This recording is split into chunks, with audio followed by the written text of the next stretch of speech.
Your car's infotainment screen is black right after a software update. It might be stuck showing the car's logo over and over, or it just won't respond at all. The big question is, can you fix this at home? Yes, you almost certainly can. This is not a broken screen.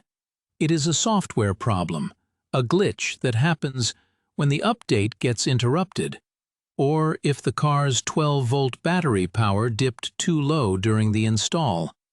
This scrambles the system's startup instructions, but it is usually a temporary problem you can correct yourself. First, let's go over what does not work, so you do not waste your time. Tapping on the dead screen will do nothing. The part of the software that senses your touch is not even loading.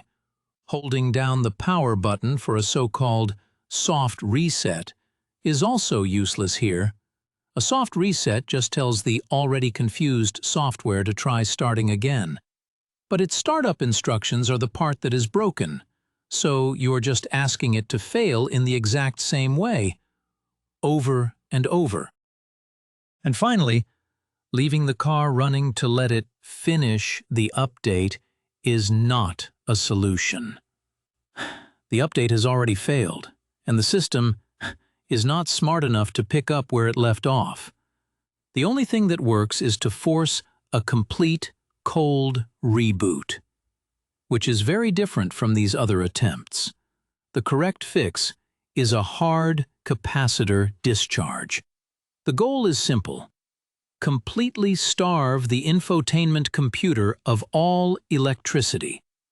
This forces the tiny components inside, called capacitors, to drain all the backup power they hold.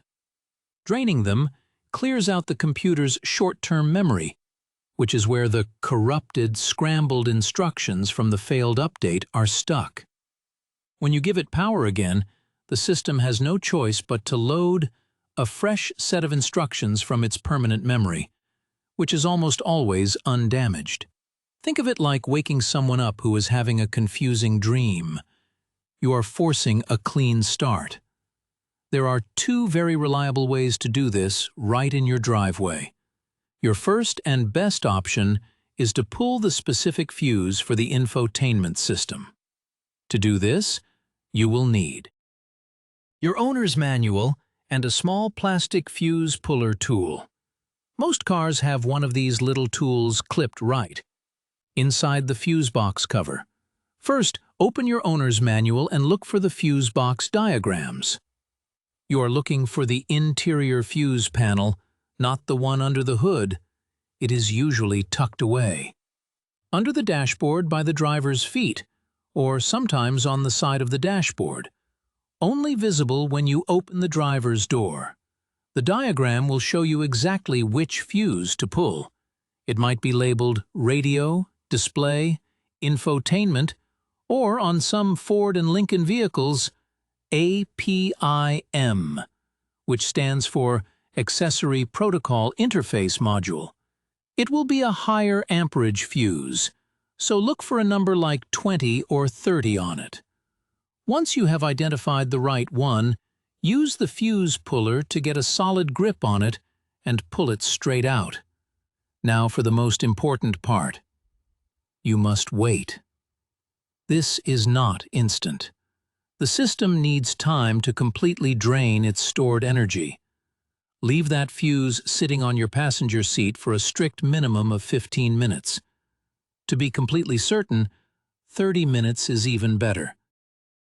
After the time is up, take the fuse and push it firmly back into the empty slot. You should feel a little click as it seats all the way in. Now, start the car. The screen should boot up normally. If you cannot find the right fuse in the manual, or you just are not comfortable pulling fuses, there is a second method that works just as well: disconnecting the car's main 12-volt battery. You will only need a small wrench, usually a 10 mm, to loosen the nut on the battery terminal. Open the hood and locate the battery. For safety, you only need to disconnect the negative terminal, that is, the one marked with a minus sign, and it will have a black cable attached to it. Use your wrench to loosen the nut on the clamp. You only need to loosen it enough to wiggle the clamp off the metal battery post. You do not have to remove the nut completely. Once the cable clamp is off, move it out of the way so it cannot accidentally touch the post again. And just like with the fuse pull, the waiting period is absolutely critical.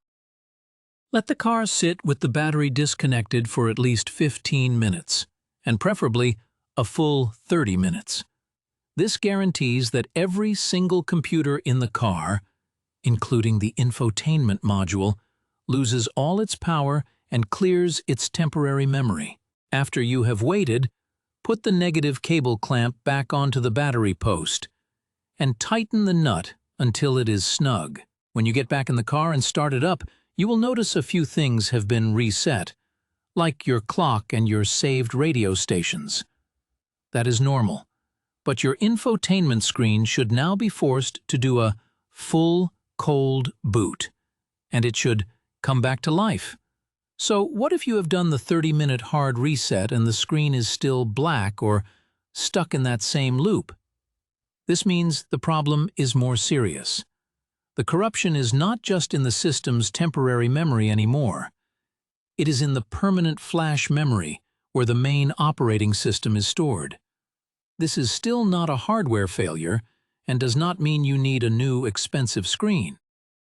It just means the software needs to be reinstalled professionally. This is a job for the dealership. A technician will use a diagnostic tool that plugs into your car's onboard diagnostics 2 port, which is usually under the steering wheel. With their manufacturer-specific software, they can put the infotainment module into a service mode.